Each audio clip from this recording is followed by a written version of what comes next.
પુરુષોત્તમ રૂપાલા દ્વારા કરવામાં આવેલી ક્ષત્રિય સમાજની ટિપ્પણીનો એક તરફ ક્ષત્રિય સમાજમાં વિરોધ થઈ રહ્યો છે, ત્યારે બીજી તરફ રૂપાલાના સમર્થનમાં શહેરના વોર્ડ નંબર 18 ના કાઉન્સિલર કલ્પેશ પટેલે તેમના સમર્થનમાં સોશિયલ મીડિયા પર પોસ્ટ મૂકી હતી, જેનો વિરોધ થતા તેમણે માફી માંગી હતી।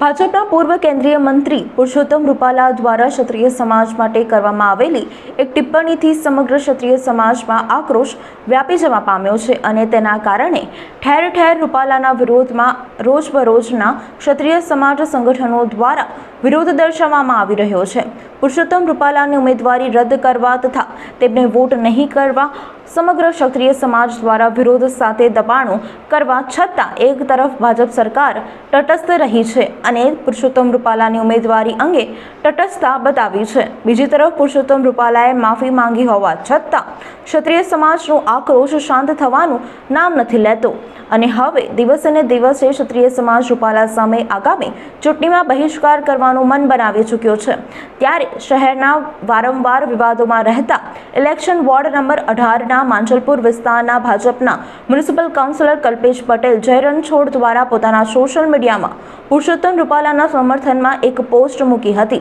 જેમાં તેમણે જણાવ્યું હતું કે રૂપાલાએ માફી માંગી હોવા છતાં વધારે પડતો તમાશો કરી આડકતરી રીતે મોદી અને હિન્દુત્વનો વિરોધ કરતી એક ગેંગને ગુજરાતની જનતા ઓળખે છે। આ પ્રકારની પોસ્ટ વાયરલ થતાં વડોદરામાં ક્ષત્રિય સમાજ અને રાજપૂત કટની સેના દ્વારા શહેરના માંજલપુર ખાતે એકત્રિત થઈ હવે કાઉન્સિલર સામે મોરચો માંડવાનું નક્કી કરતા કાઉન્સિલર કલ્પેશ પટેલે નવી પોસ્ટ સોશિયલ મીડિયા મારફતે મૂકી સમગ્ર ક્ષત્રિય સમાજની માફી માંગી છે, છતાં હવે ક્ષત્રિય સમાજે વિવાદમાં રહેતા કાઉન્સિલર કલ્પેશ પટેલ સામે મોરચો ખોલવાનું અને સમગ્ર વડોદરાના ક્ષત્રિયોએ એક થઈ વિરોધ કરવાનું નક્કી કર્યું છે। અત્રે ઉલ્લેખનીય છે કે ઇલેક્શન વોર્ડ નંબર 18 ના કાઉન્સિલર કલ્પેશ પટેલ ઉર્ફે જય રણછોડ વારંવાર કોઈને કોઈ મુદ્દે વિવાદમાં ઘેરાતા હોય છે, જાણે વિવાદ સાથે કાઉન્સિલર પર્યાય બની ગયા છે અને હવે ક્ષત્રિય સમાજની નારાજગી વહોરી લીધી છે, જેના કારણે શહેર ભાજપના મોડીઓ પણ કલ્પેશ પટેલના વિવાદથી પોતાને દૂર રાખી રહ્યા છે।